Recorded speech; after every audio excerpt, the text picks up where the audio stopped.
All right, let's get our Facebook groups in here. Then we'll get it going. Spinning wheel. Spinning wheels. We're still spinning. 1 and 2. All right. Great. All right, everybody. Welcome in. It is Wednesday morning, the last day of July. It's time for an episode of Broncos for Breakfast. I am Nick Kendall and joined by Scott Kennedy. Scott, thanks for your patience and everybody else this morning. I went upstairs to get more coffee and got met with responsibilities of parenthood, which See, I try to keep those to as little as possible. why do you think I'm in the back country as much That's as I why I am? shut the door and just don't leave or talk to anybody. Then I can't be bothered. Yeah, It's a really exciting life I live. Yeah, I mean, sometimes I wish. However, mine would be more outside on a trail somewhere. But same thing in the end, same effect. But yeah, no, really bad night of sleep. So I don't know. I probably didn't get more than 2 hours consecutively all night for 3 different instances. But you know what? See, what I was thinking when we talked about this, you told me about this earlier. I'm like, it's good practice for when you're 50 because you're getting up every 2 hours to pee anyway. It's just what you do. So you have to convince yourself that you're taking a nap. That's what I do now. I'm like, when you wake up at 5:30, you're supposed to get up at 6:30. You're like, ugh. I'm like, you know what? An hour-long nap at noon would be awesome. I'm just going to go take it right now. And I'm still trying to catch up from last week. My parents got screwed by the IT crash with their flight out here. So I had to wake up, pick them up at 1 a.m., sleep by 2, and then wake up at 5 for the live stream last week. Up at 3:30 a.m. to catch a flight that next day. Up at 6 a.m. Whoa, what great sleep that next day to hike in. 11:30 p.m. the next day to climb Whitney. 4 a.m. to pack up camp and hike out. 3:30 a.m. to fly back. And now we've been with a baby who's not sleeping well. So I do miss sleep right now. Granted, a lot of that was recreation and brought on upon myself beforehand. But hey, you know what? Deals we make. I'm still here. Heart's still ticking, I think. The mic's hopefully coming into the right thing this one, Scott, so I don't blow my nose and scare the bejesus out of everybody. But we're here. We're hanging out, and football is right around the corner. So I'm excited for fall. I'm excited for a little bit of cooler weather. Unfortunately, we got a ridge building out here in the Pacific Northwest and the West Coast, which if you've seen a fire map, we do not need that. But fall always comes, winter always comes. So hopefully sooner than later this year. Winter is coming. Yeah, God. Have you been watching House of Dragon? No, I didn't. I read all that stuff and I was like, I don't really feel like watching it, honestly. Okay, well, it's been good. I think I got through like the first episode. I'm like, yeah, I read the House of Targaryens like twice. I'm like, I really don't want to watch this. Okay, it's been good. This last like 2 episodes has been like, okay, this feels like it used to again, which is great.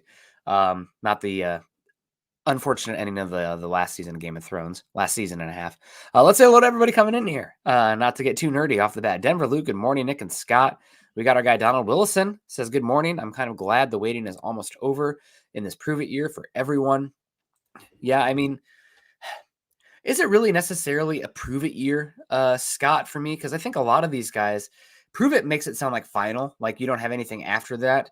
This is a transition season. This is a building season. This is the start of a new era in Denver. So I think the prove it year is probably a year away still, 2 years. I mean, it's the NFL. It's a year by year. It's a prove it year every year to some extent for some guys.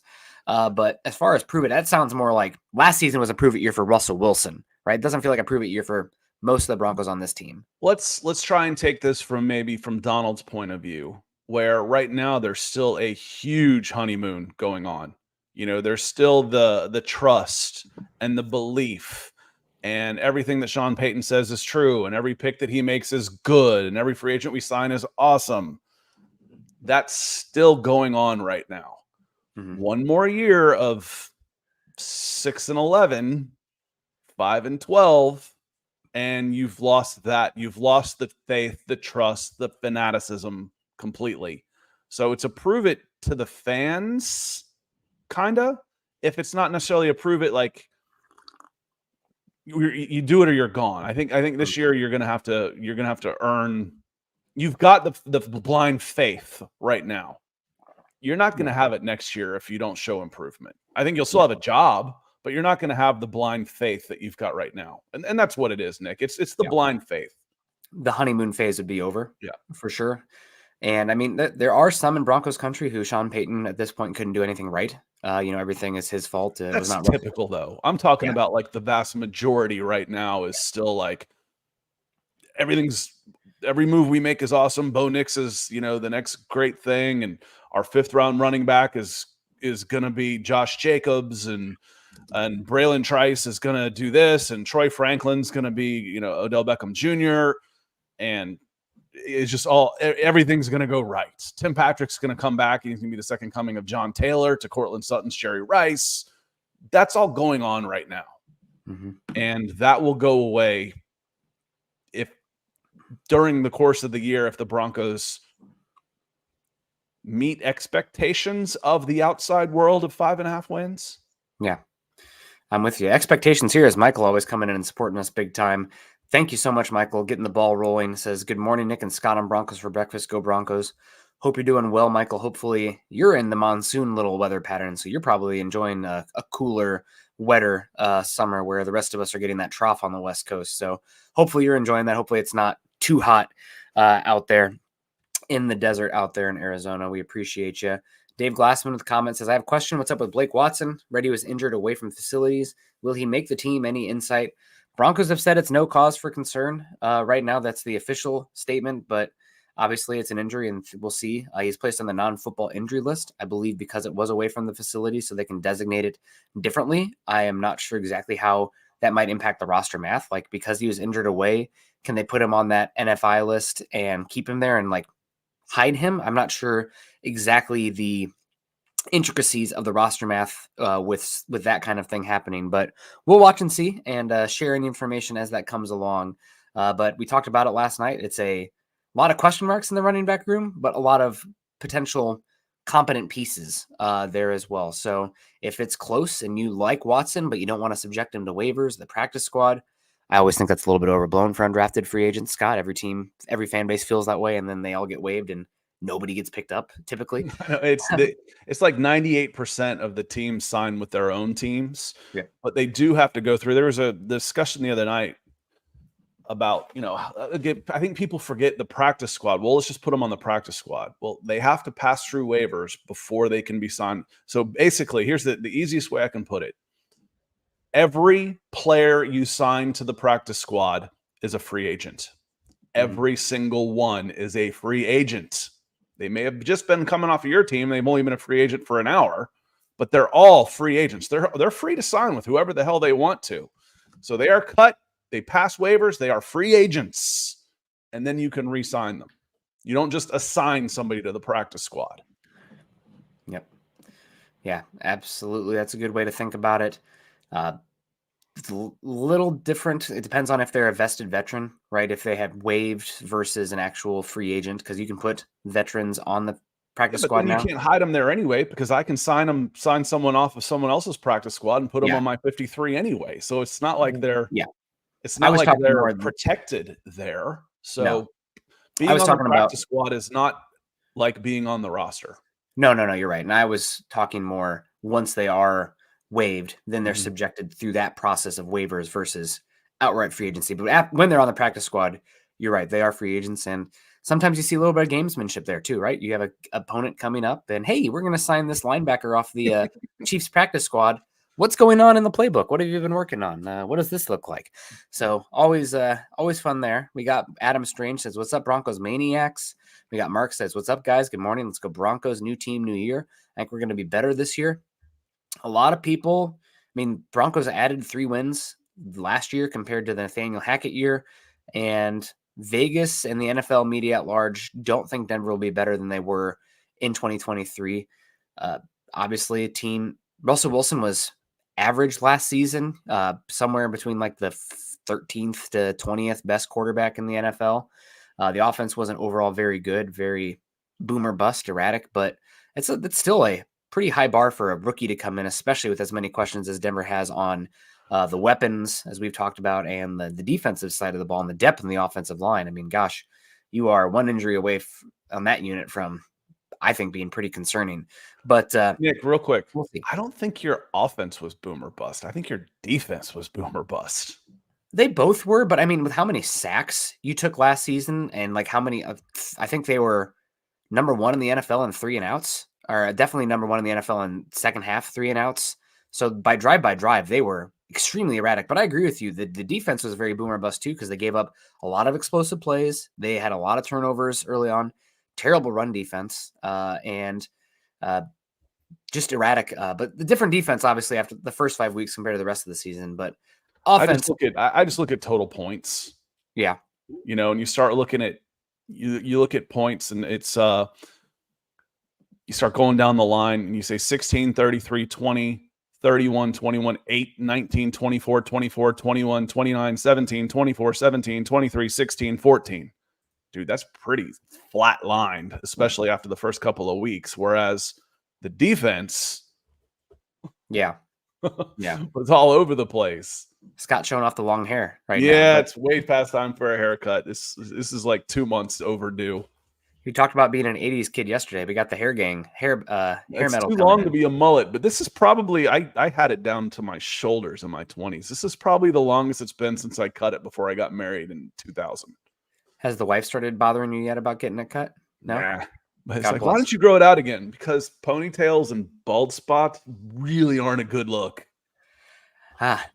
Typically, I really like. My wife absolutely hates the mustache, like hates it.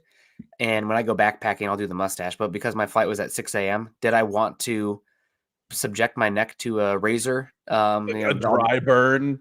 Yeah, exactly. And then have to wake up at 2:30 instead of 3:30 to shave. I don't know. Nope, not this year. But typically, I like to do that mountain mustache. But maybe next year. Troy Boer says, "Hey guys, feel like the defensive back competitions are like Sean Payton's approach to the draft. Many darts, and you only need a few to hit for the long term."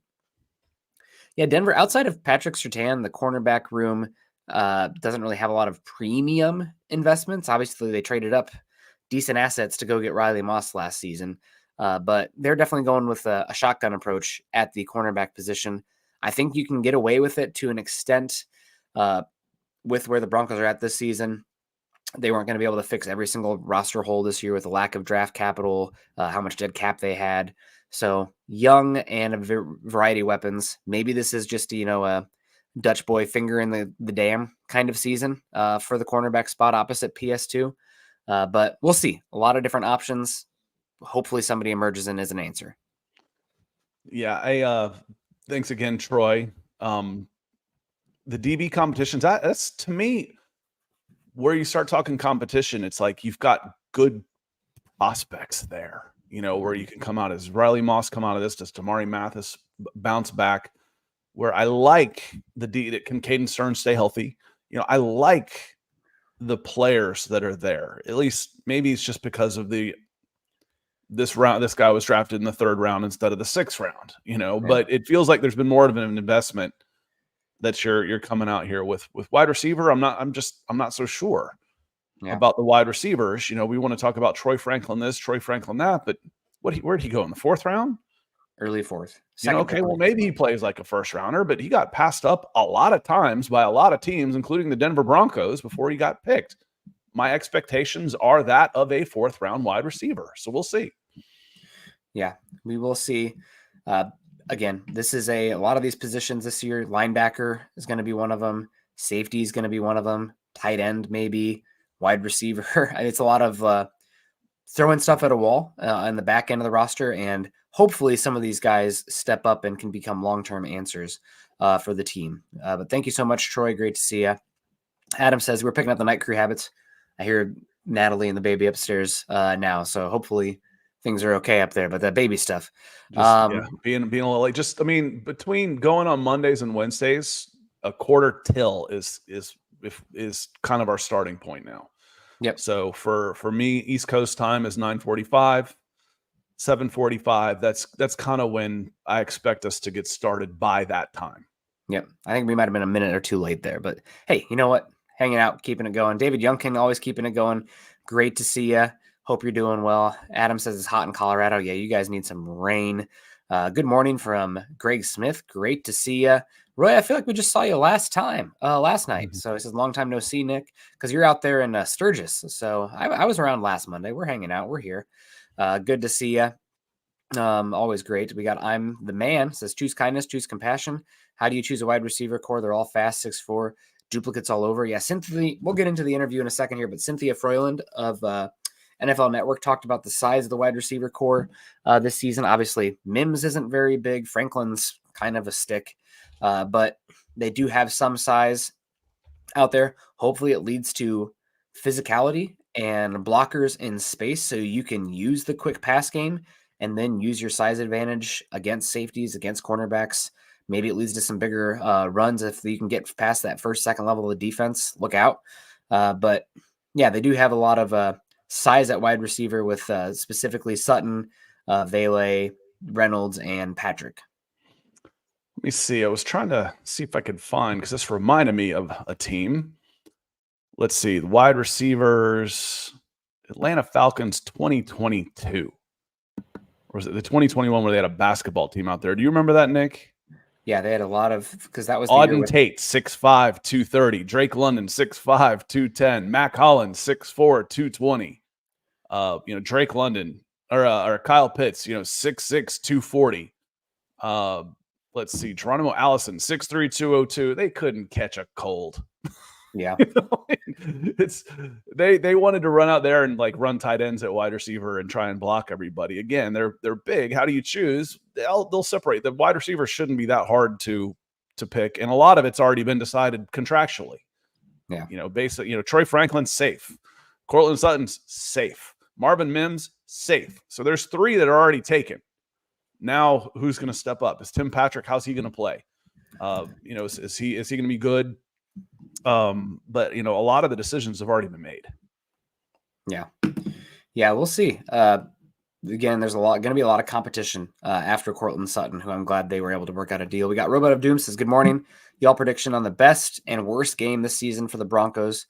I mean, the worst game is always against a team that you feel like you should beat, and then you just don't show up. So who's a team like that? I guess maybe,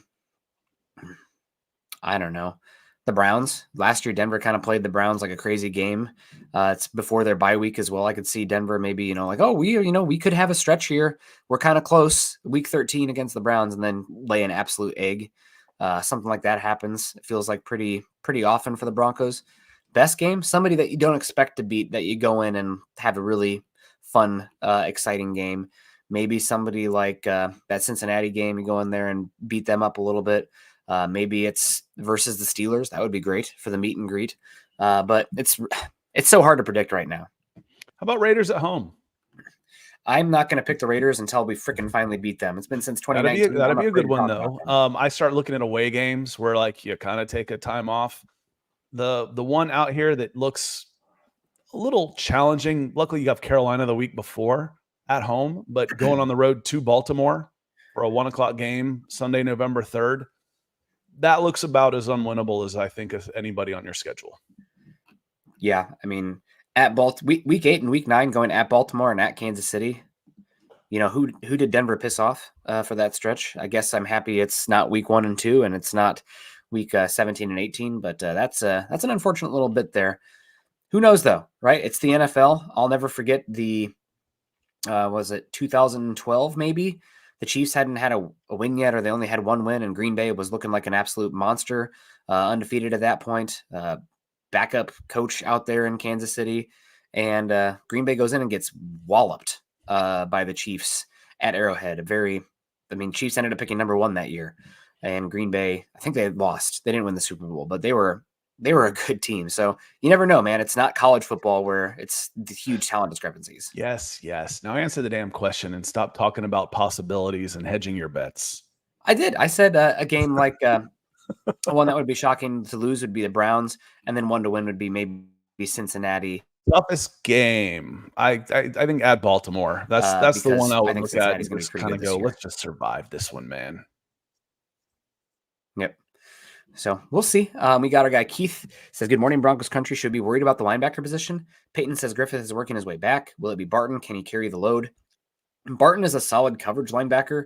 Now, the bar for a coverage linebacker is different than what fans hope for. They're looking for like cornerback ability from the linebacker in space, which outside of Fred Warner and like Luke Kuechly before, you're not really seeing that type out there. It's a different type of coverage, and expectations should be there. But Barton's a solid linebacker. He's just really pretty poor in the box against the run, shedding blockers can get washed out a lot. So I would expect Barton and Singleton. And yeah, linebacker is a position the Broncos probably not going to be very good at this season. The one caveat is they should be better along the defensive line. So hopefully that helps the linebackers. But linebacker is a position where teams let competent linebackers go every single year in free agency. Denver should have more money next season. So if this is a year where they don't get it right at the position, it's not going to be hard to find competency next offseason. But it's definitely one. It might be a plug your nose and hope for the best year at the position. Yeah, and Griffith is that. What you come up with a better analogy for me, but like he flashed brightly, and then we haven't seen him. Injuries. It's like, okay, it looks great, but can't wait to see more of him. But we don't actually know if over the course of 17 games, if he would be good over. How good is he really? Did he have a nice flash while he's out there, playing for the first time and people don't know how to attack him or whatnot? Or is he actually really good? We don't really know. And hopefully, you love the size. I mean, he's bringing a physical element to the position that you're only going to get from him. So you'd love for him to be out there. And he's been able to hang around. He hasn't washed out of the league after a couple of season-ending injuries.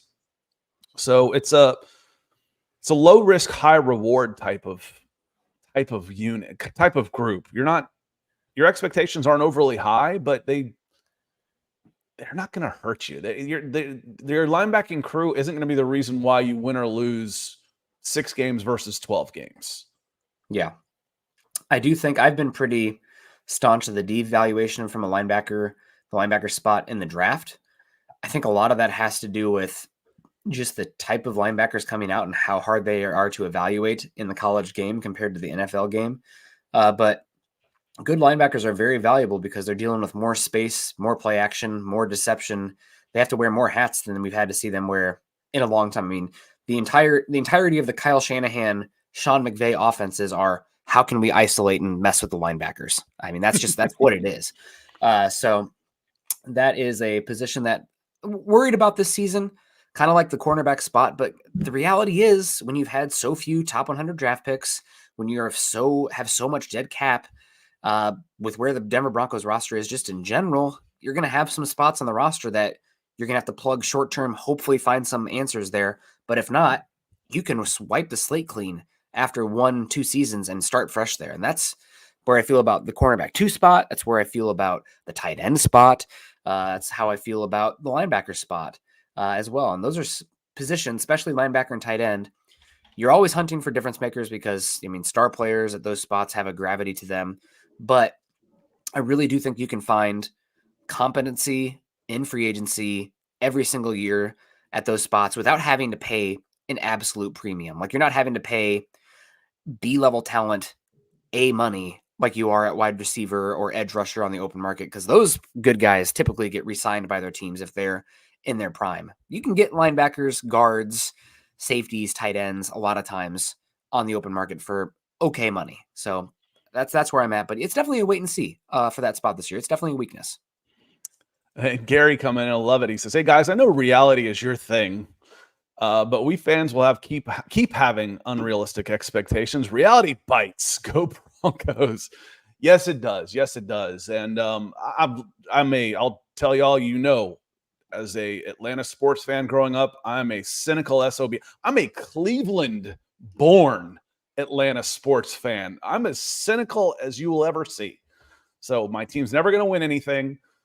We're never going to get the player we want. That's just my thoughts until otherwise. And I've earned that. I saw one of those Twitter polls, Nick, of, what was your, the most painful loss in your history? I'm like, which team?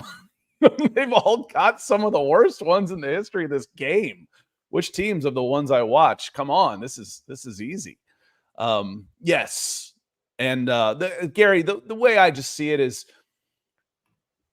people will lash. If you have unrealistic expectations, then blame starts coming along. Okay. So let's say, if I'm coming in thinking, okay, Bo Nix is, we're pumping him up to be the next John Elway in his rookie season. Well, the likely is he's not. Okay. So what is your reaction? That's my concern when expectations get way out of whack, is the reaction and the blame that gets placed. You know, if the Broncos go 7-10, that could be okay if Bo Nix looks good. That's really, do you find your quarterback? Because now you've got a bunch of money and your draft picks coming back in 2025. That's okay. But if I'm coming into this thinking, okay, Bo Nix is going to be offensive player of the year and going to look like the next big thing and should be going for a Pro Bowl, and we're going to win 11 games because we're going to be better than we were last year, despite the fact that we jettisoned a couple of our best players and are eating $80 million in dead cap. Now I want to tear the whole thing down, fire this guy. We need to do this. We need to do this. Those hot take reactions, they don't work for me. So I try and be a little bit more of an even keel to set your expectations so that you're not overreacting if things go bad. I mean, not to dig up old skeletons, but it's kind of the Drew Lock conversation there. You know, mid-second round pick quarterback. He's gotten a contract as a backup, you know, arm talent, but volatile player. It's Vic Fangio's fault. It's blah, blah, blah. I'm like, no, Drew's probably hit about par, given his draft position expectation with where quarterbacks are at. If you expected him to come in and be Andrew Luck, not Drew Lock, then, you know, look at what was he, 43, 42 overall compared to a generational quarterback. So we'll see. As we gather more data, things can happen, and God bless the fans who, you know, I view it as like a probability, right? Scott, what's the error bar there? And some fans view everything as best case scenario, every single one, where I tend to be, I feel like I tend to be more, I need to see it to believe it, maybe more on the wait and see side. And we've talked about this a little bit. It's like this team has so many questions. And this time of year, we just assume the answer is going to be yes. You know, we need Greg Dulcich to be healthy. We need Baron Browning to be healthy. We need Bo Nix to play well. We need Mike McGlinchey to step up and play up to his contract. Ben Powers was just okay. I need a replacement at center. How is Brandon Jones going to be? Is he going to be better or worse? Who's going to be my number 2 corner?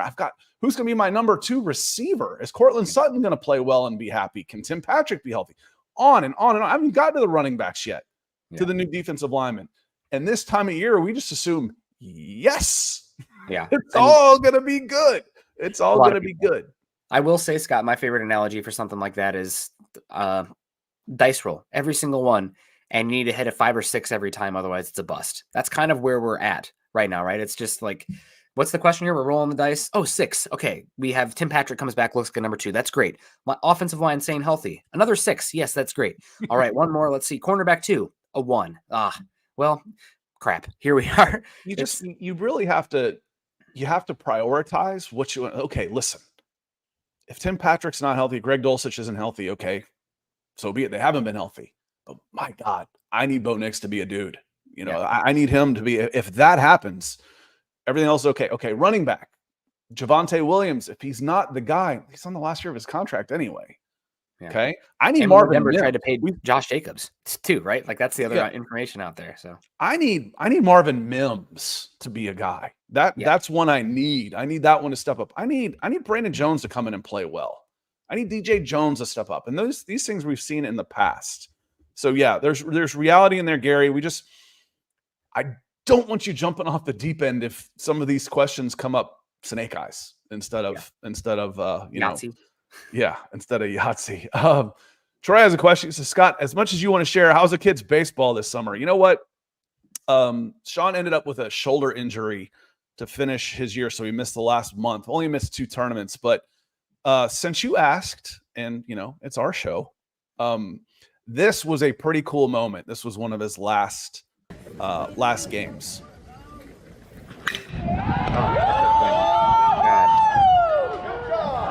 That was a walk-off, 2-run home run, and the kid's pretty strong. That was the first walk-off home run. Like, you know, you've got major leaguers that have not hit walk-off home runs. I'm like, that's pretty freaking cool. So he's had a good year, going to stay with the program. 5-star is a national program. Was happy with them, going to stay with 5-star Mafia, wearing the Pittsburgh Pirates colors. So looking forward to 15U and sophomore year. 3 more years, I'm booting his ass out of the house. Goes fast, man. That's why I keep telling the new dad here, enjoy it. Take your time. Don't rush because it goes fast. I would enjoy a little bit more sleep, but that's just me right now. Gilbilly, does Vance Joseph finish the season with us? Can't wait to see everyone in week 2. That is a 50-50 proposition for me. They brought in Jim Leonard. It really does seem like there's a lot of internal optimism and excitement with Jim Leonard. So, and everything sets up for Vance Joseph being, I don't want to say a scapegoat necessarily, because I'm not like a Vance Joseph fan, but the defense, specifically the back 7, is lacking in depth and resources right now. So things could fall apart on the defense. They have the talent, I think, to be somewhere from the 15th to 20th best defense this year. If they're like 30th, then, obviously you got to get rid of him. Things can change. Like if you, God, knock on, I don't even want to say it, but if somebody in the back misses a majority of the season, the whole thing falls apart because everything is based on that single player's ability. I'm not going to breathe air into that one, Scott. Everybody know who's I'm talking about. But is he going to finish the season with Denver? I'll say yes. Here's me being optimistic, I guess, right? But I'll say yes for now. But he's definitely the most likely candidate to be somewhat of a scapegoat, but also deservingly moved on from. But he's not a He's scapegoat. mediocre. I can't believe he's still here. So, yeah. Gilbilly, I'm going to answer this quick. Does Vance Joseph finish the season? Yes. Does he start 2025 with the Broncos? No. Well, we'll see. The players like him, and hopefully that works out for them. But, it's about the results at the end of the day.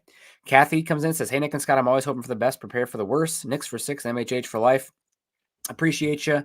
Again, I kind of have taken the fan hat off a bit for the Broncos. Obviously, still support them, but always a little bit more cautiously approaching this. So, I want to see what it looks like over time, because a lot of times I feel like in hindsight, my worst analysis has been when I get over my skis a little bit, get too excited too early, and then it comes crashing down. So patience, letting it breathe. We'll see what happens. If you're gambling, you gamble on them missing. It's just the odds are, and it's not quite the same. There's a better hit rate for first round draft picks and stuff. But when I was doing recruiting, like the guys that I missed on ranking them too high. Rarely do you miss on guys that you say too low. They're like, these guys can't play and they turn out to be superstars. That just doesn't happen very often. Yeah. But the quarterback position is different because it depends the least amount on physical ability and the most amount on stuff you can't measure. When it comes to the NFL and quarterback position.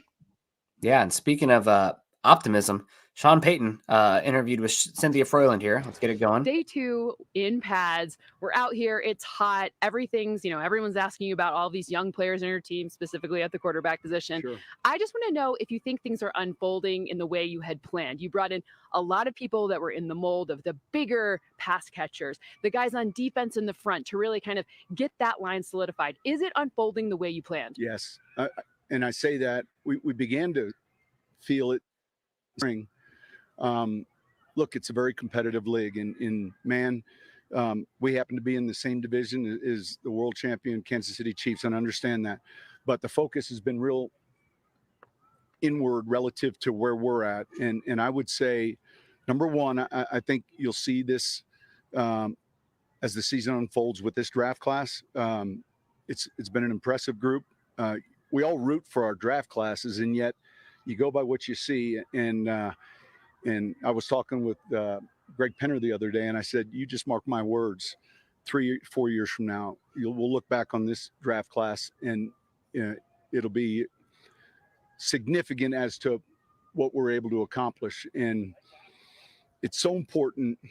Like, we didn't even know it at the time, but in 2006 in New Orleans, we had one of these unique draft classes, where we had 6-7 players play 12, 14 years. We had 2 7th rounders in Street and Colston, Bush, Roman Harper, Jari Evans will be a Hall of Famer. All these guys that ended up being really a foundation for what was our Super Bowl team. And then full circle, 2017, and there's Kamara, and there's Lattimore, and there's Ramczyk, and there's Trey Hendrickson, and there's Marcus Williams, and there's Alex Anzalone. And so when you have one of those type drafts, they really it really puts you in a good position to have success. And we feel like this class has a chance to be special. We have to see. So yeah, praising a lot of hype on this draft class before we've even played a snap yet. But you can hear in his language as well. He asked, he's like, "Oh, we obviously have Kansas City, but we're looking inward. And 3 to 4 years from now, we'll be looking at this class like, oh man, that was a foundational piece." So a little bit of hedging, in my opinion, Scott, about how the perspective is of this team. It's a building towards team, but still, that's a lot of praise and optimism and excitement for what this class can be. And we'll wait and see. Obviously, it's going to depend on Bo Nix hitting, but you also have, of course, Ellis. You should be excited. Hopefully, Franklin as well. Chris Abrams, Drain, a bunch of these guys. But you listen to those, the 06 class and the 2017 class for the Saints. Those were foundational years. It's crazy to get that many hits. It's one of the reasons the Saints have been able to win football games like they did, despite being so in the red in free agency. They had some jackpot years in the draft, but again, it's guarded. It's about the long-term perspective, as Sean is putting it in there, but exciting. He seems hyped up about it as well, talking with Penner, right, about this team. So hopefully that comes to fruition, but it does line up with how we're kind of talking about this team as well. Yeah, and in that 06 years, 2 of those guys were offensive linemen, and you got to draft a tackle to get a tackle, which still hasn't happened. Then you struck gold on Marquise Colston in the 7th round, so maybe you're hoping that can be your Troy Franklin on this. But again, at the end of the day, if you only hit on one guy in this draft, you win.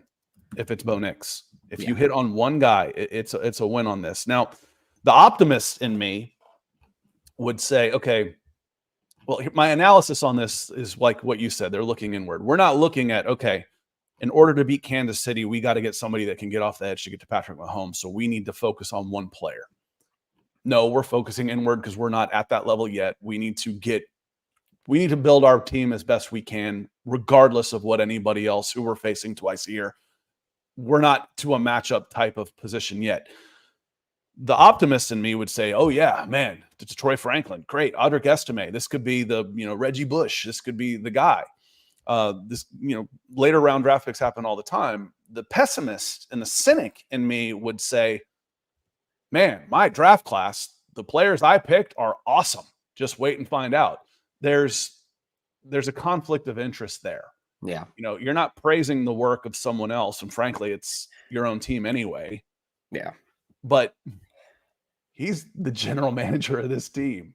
Man, my picks are good, baby. That's the cynic in me. And the balance is saying, let's wait and see.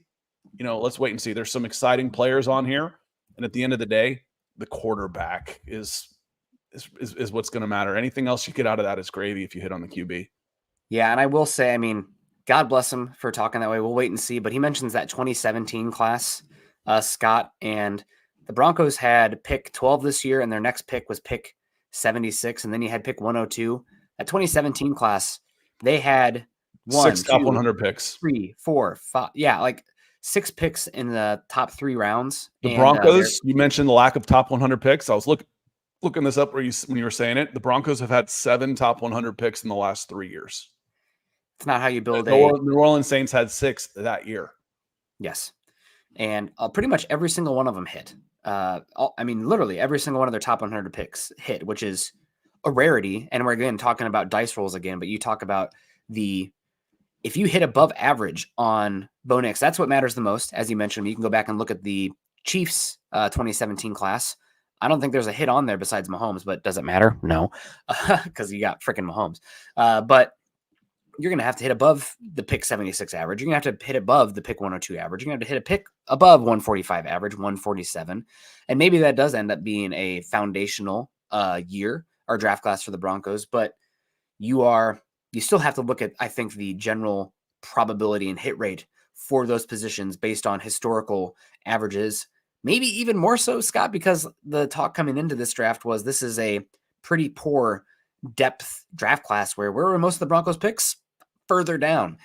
So again, wait and see. I do love that Sean Payton is talking highly about it, but there's some bias baked in there and we haven't seen him play yet. So again, guarded, even if they hit above average on every single one of those picks, and it can be a foundational piece, I don't expect it to be the 2017 class for the Saints. I don't expect it to be the 2006 class for the Saints, with the caveat that if Bo Nix is a hit and a franchise quarterback, I'll take the single hit at the franchise quarterback versus Lattimore, Ramczyk, Kamara still, because of how important it is to find that guy. Because as I've said 100 times on here, your train doesn't even leave the freaking station until you have a quarterback. Yeah, I agree.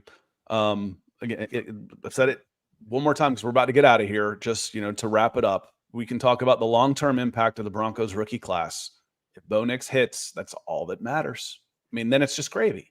Yep. Then the long-term impact is a win. You would trade your entire draft class for a franchise quarterback when you're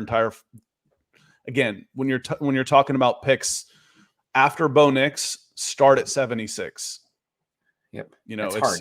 You heard me say before that 17 class had 6 top 100 picks in it for the Saints. I think one of them was 102. I'm counting it. 103. Yep. Hendrickson. Yeah. It had 6 of them.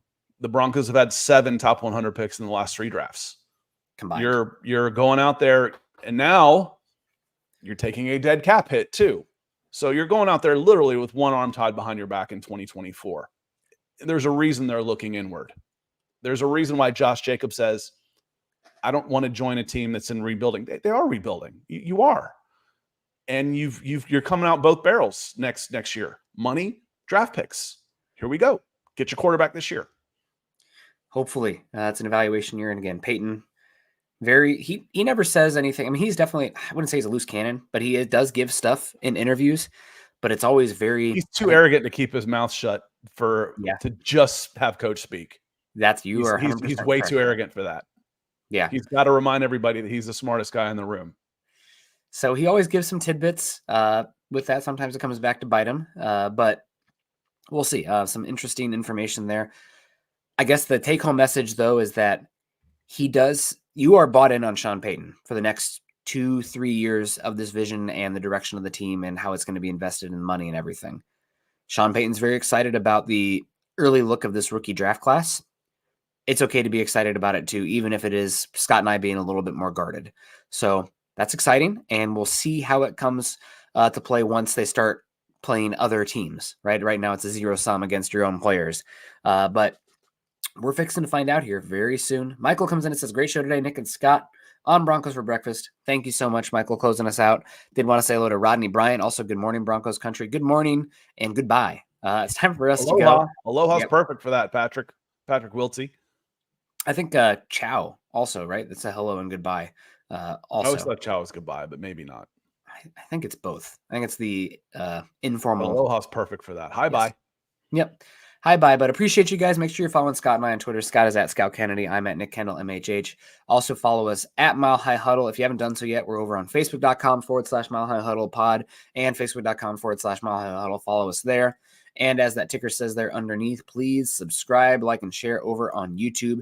Shout out to all our stars today: Michael Ronquillo, Troy Boer, Keith Brugman, Gary Palmer, Troy Boer, Gilly Billy, Kathy. Good to see you, Kathy. You guys are great. Scott, any final thoughts before we're on out of here? No, it's football time. We've got next week. We've got leading into Colts game. It's one of the later preseason games, but again, I think with the young team, this is what's fun, Nick. With all of these questions that we talked about, it'll make preseason more fun. Yep. So hopefully we'll see some of these camp battles come out, and we'll get to see Riley Moss play. We'll get to see Damari Mathis play. We'll get to see all these running backs in action. We'll find out. I don't know if we'll see all 3 quarterbacks in a true rotation. We'll see. No, Zach Wilson's being pushed down. They'll keep a 3rd quarterback because of the rules, but Zach Wilson is faltering in that front, which is not surprising. It makes for me more interesting preseason games, and when you've got all of these questions, when you either just stink or you're just rolling over anybody, it's kind of boring. Yep. I want to see how this team gets built, and that will be fun for me. Yep. Absolutely. So it's about the journey right now for the Broncos. So we'll see. Appreciate everyone. Have a great rest of your week. Happy hump day. Continue to choose kindness and compassion. And as always, go Broncos.